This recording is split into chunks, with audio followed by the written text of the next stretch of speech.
Hello viewers, today I want to talk to you about theocratic warfare. Theocratic warfare is a term used in Watchtower publications to refer to a spiritual warfare between Jehovah and his organisation and Satan. But among former Jehovah's Witnesses, the term more specifically applies to the official sanctioning of deception as a strategy when dealing with God's enemies. Specifically, there are a number of instances in Watchtower publications where witnesses are told that lying is acceptable under certain circumstances, and in one of these instances the term theocratic warfare is used, which is why former witnesses like myself use the term theocratic warfare as shorthand for, again, this sanctioning of deception by the organisation. And I will refer you to a Watchtower article from 1960. In the June 1st, 1960 Watchtower, on page 352, there was a short article that began as follows. From time to time, letters are received asking whether a certain circumstance would justify making an exception to the Christian's obligation to tell the truth. In reply to these, the following is given. God's word commands, "Speak truth, each of you, with his neighbour." This command, however, does not mean that we should tell everyone who asks us all he wants to know. We must tell the truth to one who is entitled to know. But if one is not so entitled, we may be evasive, but we may not tell a falsehood. And then later on in the same article it says, there is one exception, however, that the Christian must ever bear in mind. As a soldier of Christ, he is in theocratic warfare, and he must exercise added caution when dealing with God's foes. Thus the scriptures show that for the purpose of protecting the interests of God's cause, it is proper to hide the truth from God's enemies. A scriptural example of this is that of Rahab the harlot. She hid the Israelite spies because of her faith in their God Jehovah. This she did both by her actions and by her lips. That she had Jehovah's approval in doing so is seen from James' commendation of her faith. So this article in 1960 links the term theocratic warfare with the act of lying or being evasive for the purpose of furthering God's cause, which, as we know, can be pretty much anything Watchtower or the governing body deem God's cause to be. And you also have in the insight volumes are kind of the encyclopedia for Jehovah's Witnesses. But in volume 2, under the heading Lie, it says the opposite of truth. Lying generally involves saying something false to a person who is entitled to know the truth, and doing so with the intent to deceive or to injure him or another person. And then later on, under that heading of lie, it says, while malicious lying is definitely condemned in the Bible, this does not mean that a person is under obligation to divulge truthful information to people who are not entitled to it. And then later on it says, Jehovah God allows an operation of error to go to persons who prefer falsehood, that they may get to believing the lie rather than the good news about Jesus Christ. So what we have here is an endorsement of lying or being evasive when it comes to dealing with people who, as far as Watchtower are concerned, are not entitled to the truth. That is what has come to be known as theocratic warfare. It's a little bit similar to with Scientology, where they have what's called fair gaming, where if you're deemed to be an enemy of Scientology, anything goes, to the point where Scientologists can harass and try to criminally frame people who are deemed to be enemies of the church, With Jehovah's Witnesses, it doesn't go quite as far as harassment, but you do still have fair gaming as far as telling the truth is concerned. So if you are deemed to be an apostate, you're not entitled to the truth, or if by telling the truth, the organization, shame is brought upon the organization, then it's okay for representatives of the organization to withhold the truth, even to the point of lying, as we're about to see. But this whole policy of theocratic warfare is, needless to say, extremely hypocritical when we compare it with what Watchtower has to say about apostates. And I'm now going to play for you a clip from 2016 of Kenneth Flodine, who is a governing body helper, describing apostates as liars. Será que os apóstatas de hoje são como aqueles que Judas mencionou na sua carta? Será que eles são mal intencionados? Ou será que só querem ajudar, porque acham que as testemunhas de Jeová estão sendo enganadas? Não, eles são mal intencionados. Já notou que os apóstatas não costumam usar a Bíblia? E por que não? Porque eles sabem que as testemunhas de Jeová conhecem bem a Bíblia e não se deixariam enganar. Então, eles atacam a organização, distorcem a verdade, mentem e falam meias verdades.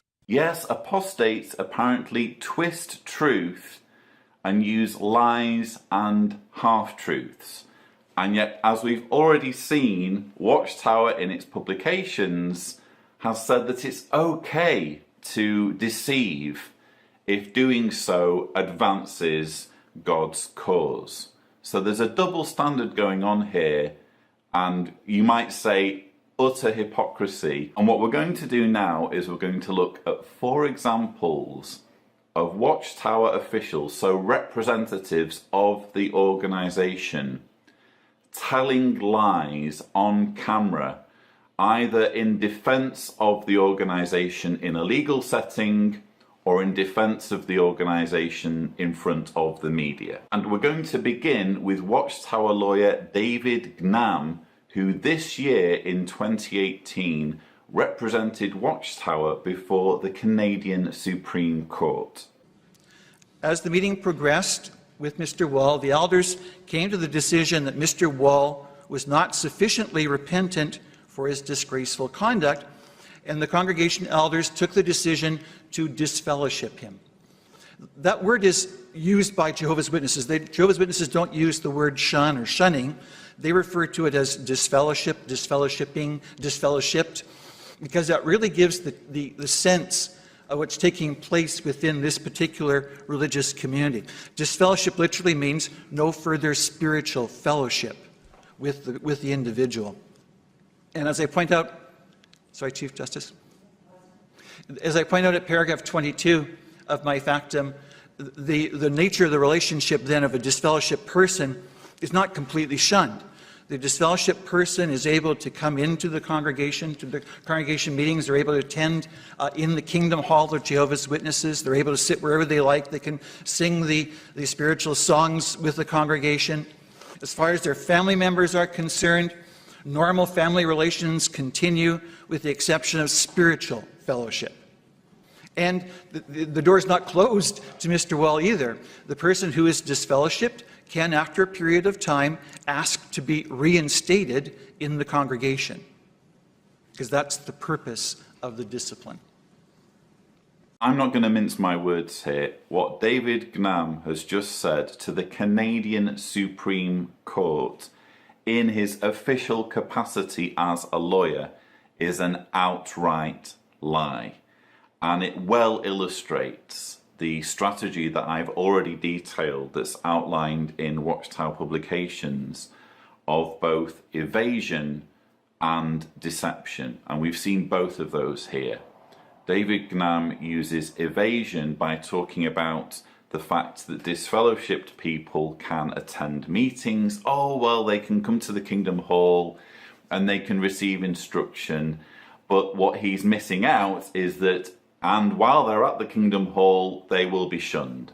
So those disfellowshipped people who attend Kingdom Hall meetings are literally being shunned by an entire congregation while they are there listening to the talk. And they have to go through this process for months if they want to be considered favourably for reinstatement. So that's evasion. He's painted this picture of a situation that sounds like it isn't shunning, when in actual fact it's still shunning, just in a different context. And then he tells this outright lie of saying that disfellowshipped ones have normal family relations, when any Jehovah's Witness will tell you that that is simply not the case. And to illustrate just how much David Gnam is lying here, I've decided to show you two recent clips that have been produced by Watchtower to tell Jehovah's Witnesses the extent to which they are to shun disfellowshipped family members. Eu estava tão dividida. Eu estava chateada com Levi por deixar Jeová. Mas eu estava mais chateada ainda comigo mesma. O que será que a gente fez de errado?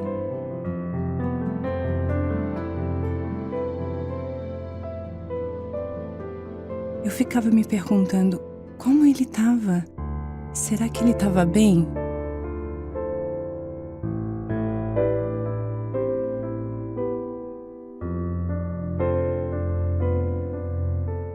Foram semanas difíceis, mas daí piorou.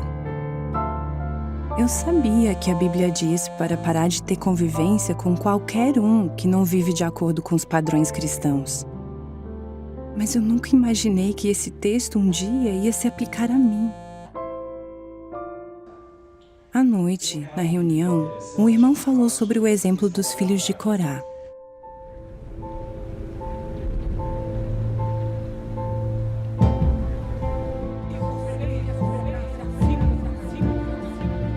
Jeová confirmou que ele estava usando Moisés para liderar o povo, não Corá. Quando mandaram as pessoas se afastarem das tendas dos rebeldes, o que os filhos de Corá fariam? Colocariam a lealdade à sua família acima da lealdade a Jeová?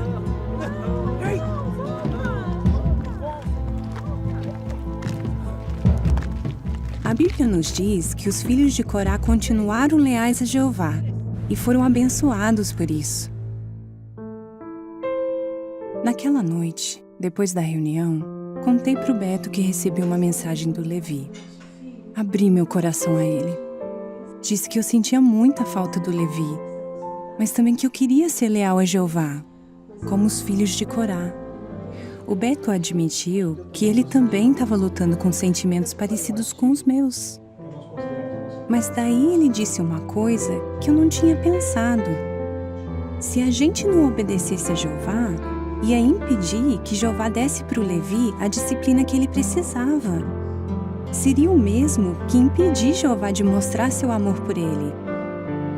Na verdade, a nossa lealdade a Jeová pode salvar a vida do Levi. A gente decidiu que ia continuar confiando em Jeová e sendo leais a ele. So we have here a married couple who are Jehovah's Witnesses agonizing because their son Levi, who is disfellowshipped, has sent them a text message.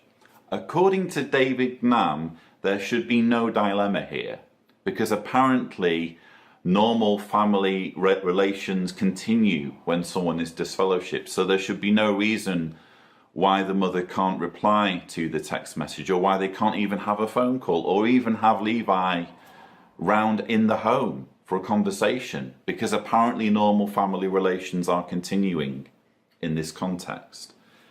That clearly isn't what's happening here. Watchtower is telling Jehovah's Witnesses that if they have contact with a disfellowshipped family member, even if it's just replying to a text message, they are coming between their family member and loving discipline from Jehovah. And they even invoke the verse about Korah's sons and illustrate the fact that Korah's sons distanced themselves from Korah and his associates, who, by the way, according to the Bible narrative, ended up being destroyed for their apostasy. So this is the truth that we're seeing now. But when Watchtower is in a legal setting, in a court of law, being required to defend its teachings, you hear something very different. But we're now going to listen to another example of Jehovah's Witnesses being told the extent to which they need to shun their disfellowshipped family members. Minha família sentiu muito a minha falta, mesmo depois de tudo que eu tinha feito. Eu fiquei desassociada por muitos anos.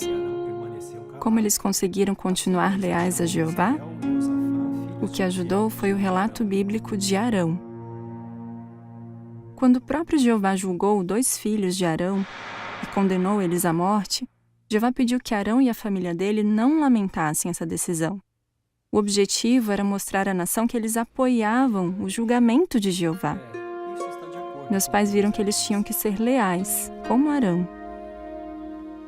Eles me amavam e queriam que eu voltasse para Jeová. Eu até tentei falar com eles. Eu só queria conversar um pouquinho e ouvir a voz deles. Eu sentia muita falta da minha família. Eles até pensaram em ligar para mim. Mas eles sabiam que qualquer associação comigo, por menor que fosse, só para saber como eu estava, já seria o suficiente para mim.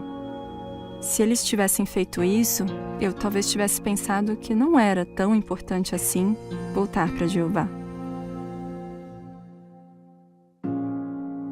Eu fiquei desassociada por mais de 15 anos. Nesse meio tempo, I've already talked about this particular video at length. It is, in my opinion, one of the most disturbing pieces of propaganda that Watchtower has produced. But going back to our discussion, it's unmistakable here what Jehovah's Witness parents are being told. They're being told that if their child is disfellowshipped, there is to be zero contact with them, even to the point where the child is calling them and they can see that it's their child. They are not to pick up the phone. Anything could have been happening to her in that situation. She could have been in dire need of help. And yet the instruction there is, pretend the phone call isn't happening. Pretend your daughter doesn't exist. Pretend that she's dead. But according to David Gnam, who is speaking before the Canadian Supreme Court, oh no, normal family relations continue. As far as their family members are concerned, normal family relations continue with the exception of spiritual fellowship. This, again, is demonstrably an outright lie, but it's the sort of behaviour the Watchtower sanctions when it comes to defending the organisation against Satan's system of things. In our second example of a Watchtower representative lying on camera, I want to take you back to 2014 when Viikko Leinonen, I probably butchered the pronunciation there, Viikko Leinonen was questioned on Finnish television about the practice of shunning. Mitä sitten kun lapsi kasvaa nuoreksi ja hiukan aikuistuu, niin voiko hän itse valita, haluaako olla Jehovan todistajissa mukana vai ei? Kyllä, ja se valintahan on nimenomaan itse tehtävä. Ei sitä kukaan muu voi hänen puolestaan tehdä. Voiko hän vapaaehtoisesti sitten vain jättäytyä pois ja alkaa elämään omaa elämää? Totta kai, aivan vapaaehtoisesti. Ja me toivomme, että hän vapaaehtoisesti tulisi sitten takaisinkin. Ei tule minkäänlaista muuria. Ei aleta siis karttaa Ei. tällaista poislähtiä. Ei. So if I'm playing devil's advocate here, it could be that Viikko has a slightly different scenario in his mind when he's being asked this question, because it isn't made clear whether the child who becomes a youngster is baptized or not. So Viikko could have been answering, no, he won't be shunned, no, no, no. He could have been giving that emphatic answer with an inactive one in mind. But it's quite that's quite a stretch to make that defense, because quite clearly in the reporter's mind they're thinking, when they say return to Jehovah's Witnesses, the implication is that he is one of Jehovah's Witnesses. In other words, he's been baptized. And we know that Jehovah's Witnesses are increasingly baptizing their children from a very young age.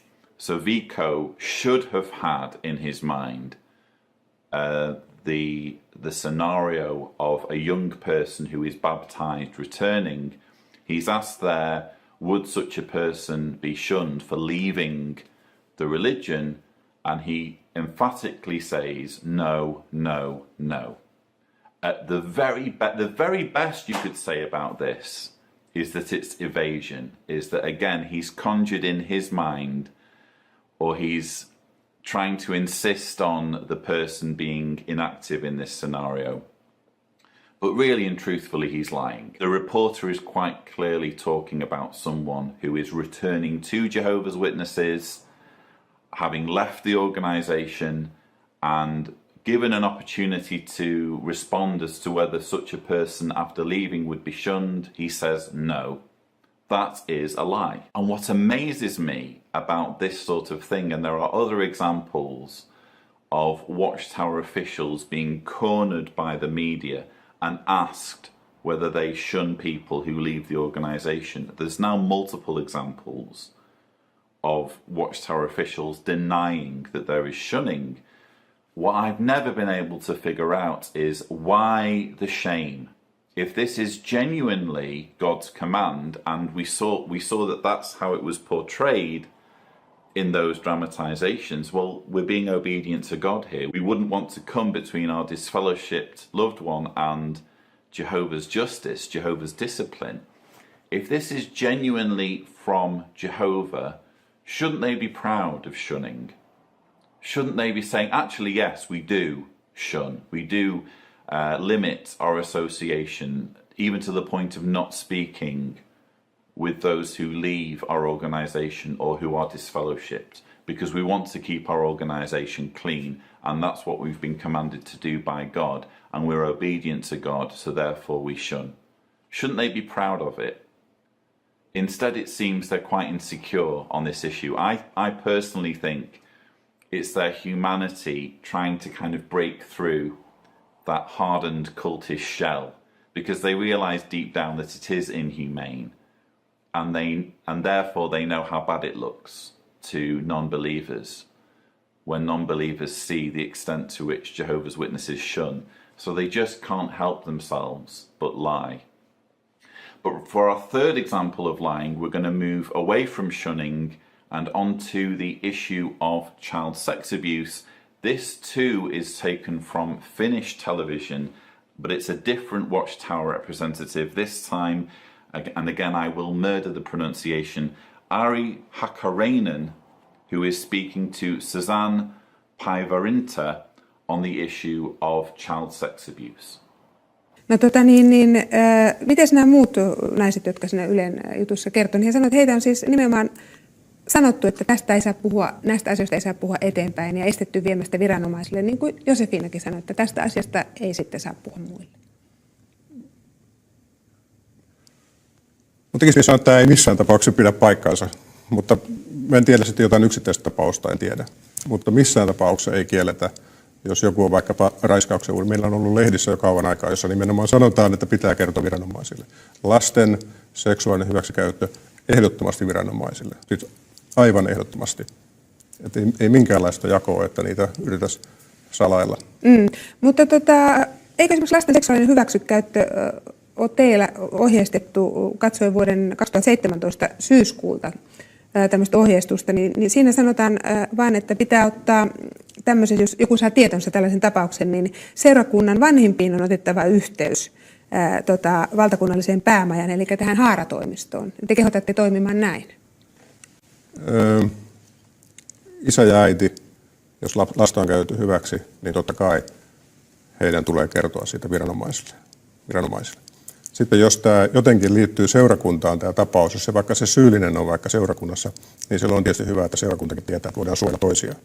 niin sitten se, että siinä ohjeistuksessa sanotaan, että nyt niiden vanhin tulee ensiksi soittaa haaratoimistoon, niin se syy on aina se, että he varmasti kertoo se viranomaisille. Että meillä on siellä sitten lakiosasto, joka nimenomaan sanoo, että nyt se ensimmäinen tehtävä, mikä teidän on, niin pitää kertoa viranomaisille. Tämä on nimenomaan sen takia just, että se varmasti menee viranomaisille. Okei, mä vielä jankkaan, koska mä katson tuota ohjeistusta, niin mä ymmärsin, että ei siinä sanota noin, Ari, että siinä sanotaan, että pitää nimenomaan olla yhteydessä haaratoimistoon.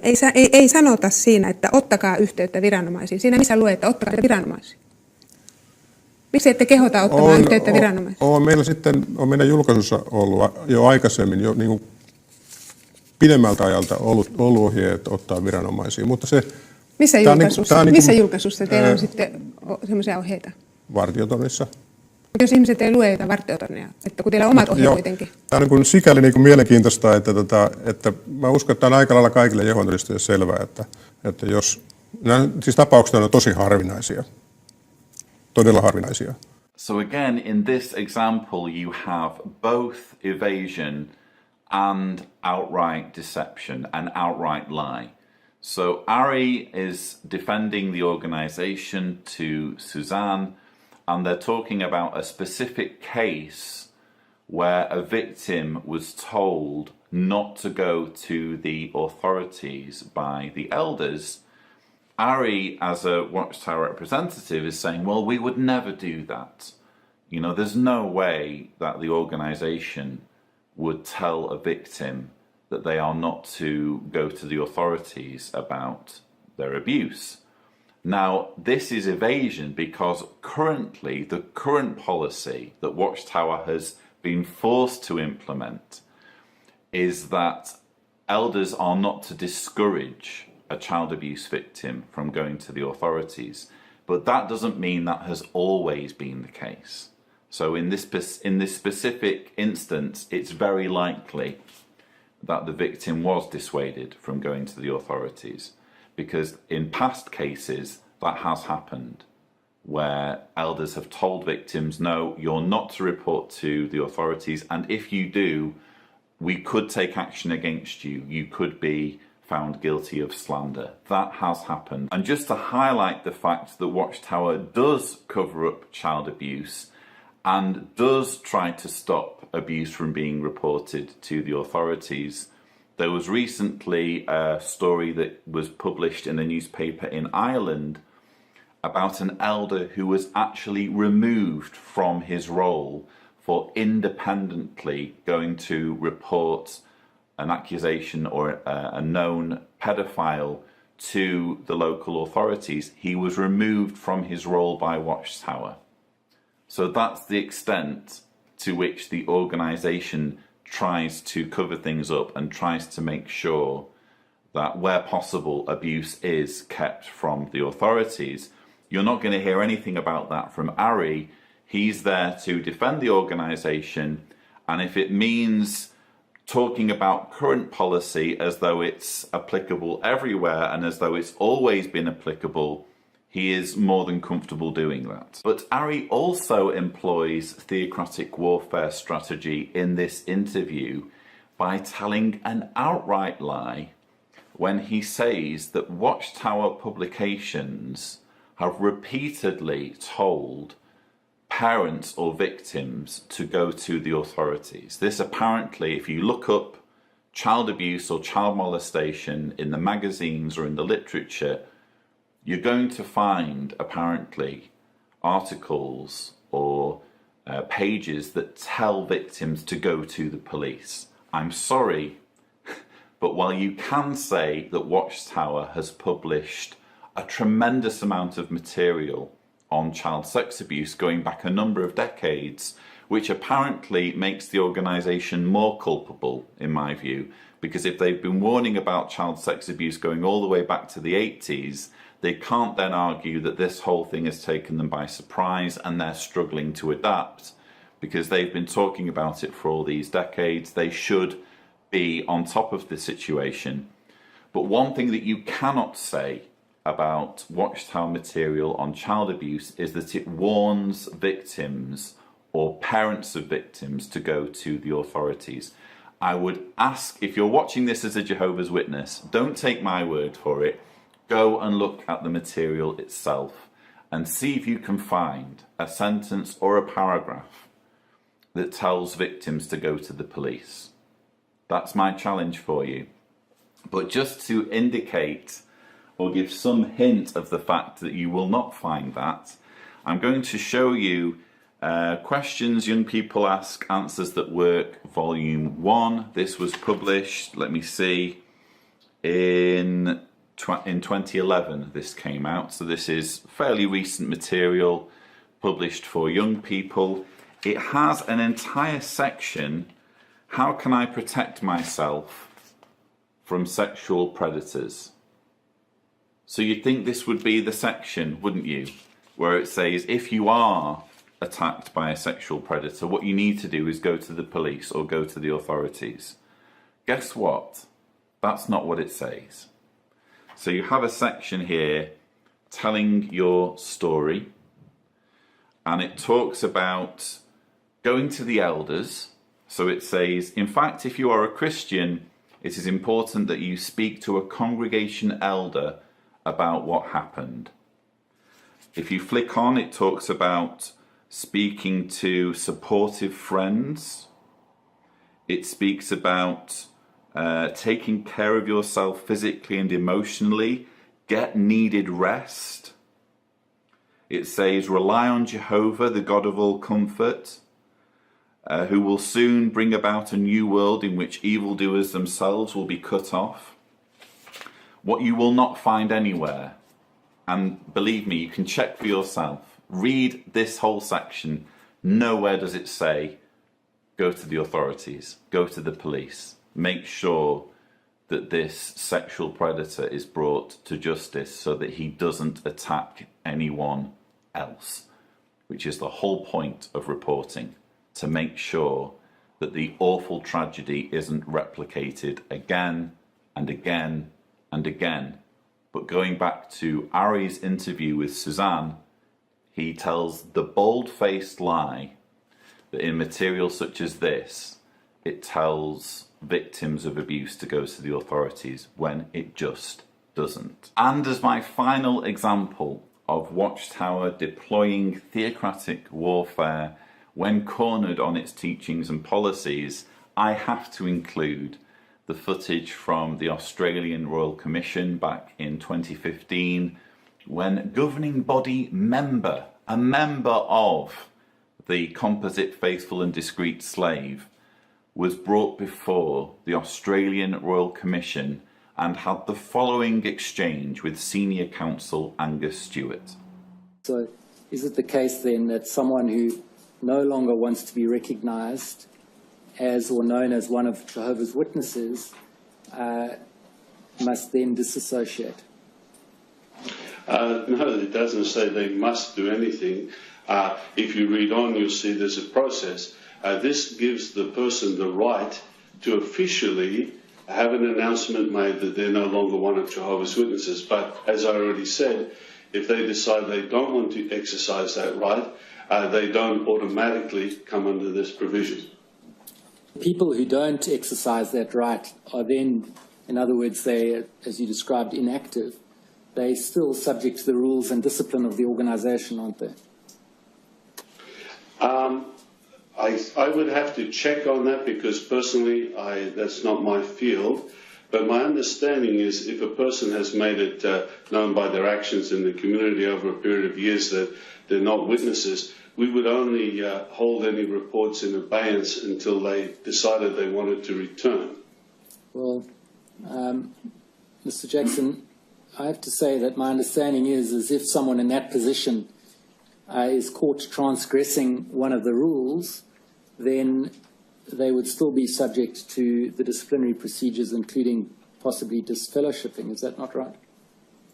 That is a possibility, but in all fairness to your question, I think there are circumstances that I couldn't make a definitive comment on that. Yes. And so, for example, if they had become inactive or sought to fade without formally dissociating, and the elders came to visit and found them celebrating Christmas or a birthday, they would be found to be in transgression of the rules, would they not?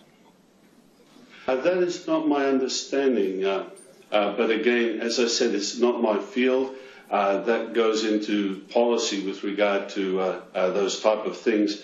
But from my personal experience, that's not the case. Well, Mr. you say it's not your field, but you remember the governing body, which is responsible, as you've said, for the whole field, and you've been a member for 10 years, and all the committees are responsible to and accountable to the governing body. So that is correct. So it is your field, isn't it? So this exchange was just one of many examples of Geoffrey Jackson either being evasive or outright lying. And if you haven't seen the footage yet, I'll put links in the description and go and watch the full testimony of Geoffrey Jackson before the Royal Commission, being questioned as he was here by Senior Counsel Angus Stewart. But I've zeroed in on this particular exchange because it is probably, well, in my view, it is the most clear example of an outright lie. Angus Stewart very cleverly, in my opinion, carefully worded his question so that Geoffrey Jackson could either lie or tell the truth. Because Angus Stewart had done his homework, he knew the difference between an inactive person and a disassociated person, so he made sure that Geoffrey Jackson knew that what he was talking about here was an inactive person, someone who had faded. And then he says to Geoffrey Jackson, what about a situation where elders call on a faded, inactive Jehovah's Witness who's baptized, still, as far as the elders are concerned, a member of the congregation? They call on him and he's celebrating either Christmas or a birthday. What would happen? And Geoffrey Jackson responds by line number one. He says, that's not my field. I wouldn't know. What would I know about that? And he goes one step further and says, as far as I'm concerned, that's not what would happen. In other words, they wouldn't disfellowship that person. Well, it's a lie for Geoffrey Jackson to say that's not my field because, as Angus Stewart himself points out, he's a governing body member. It's his responsibility, along with the other governing body members, to approve all the different policies and make sure they are in line with what the scriptures say. So it absolutely is his field. He was caught out with that lie. And then he says, I don't think they would get disfellowshipped. Well, here is the Shepherd the Flock of God book. And let's remember, shall we, that Geoffrey Jackson, as well as being a governing body member, he's also an elder. All governing body members are elders. Geoffrey Jackson has his own personal copy of this book, the Shepherd the Flock of God book.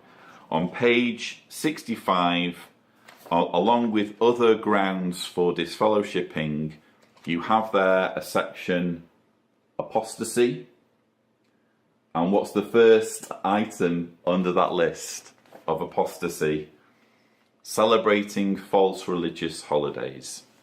So you can be disfellowshipped for celebrating a false religious holiday, in other words, Christmas. But when it's convenient for him to forget that, he will forget it. Or he will just tell an outright lie, as he says here, that as far as he's concerned, they wouldn't be disfellowshipped in that situation. So there you have 4 examples of Watchtower officials on camera lying, or at best evading, giving evasive comments that are designed to be red herrings, to throw people off the scent, to confuse the questioner, to make the questioner doubt themselves and think that they probably don't know what they're talking about. This is sanctioned behaviour from the publications, because as we saw at the beginning, Watchtower publications entitle someone to withhold the truth from someone who is not entitled to know. when it benefits God's cause. So that's the sort of organisation we're dealing with here. And let's remember Kenneth Flodine's words that apostates apparently are guilty of lies and half-truths. Well, there you see the hypocrisy. And that's what ex-Jehovah's Witness activists like myself are up against. Because I cannot publish a video about Watchtower giving my honest thoughts about the organisation and its harmful policies without some Jehovah's Witness commenting, all of this is lies. This person is lying about our organisation. Well, I think in future I'm going to direct them to this video. You want to talk about lies? Let's talk about lies. Your organisation lies about child abuse and it lies about shunning. And on both of those issues, it should be proud of its policies if those policies come from God.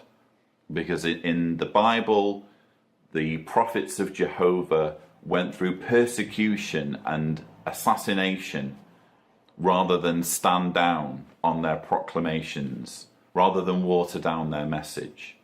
They were prepared to really pay for telling it like it is and saying what Jehovah's judgments were, even if it meant being killed for expressing those judgments.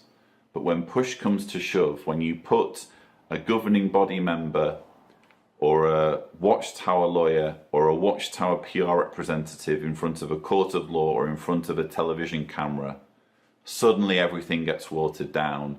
Suddenly the shame starts to manifest itself and they can't quite bring themselves to be quite so proud of Jehovah's commands.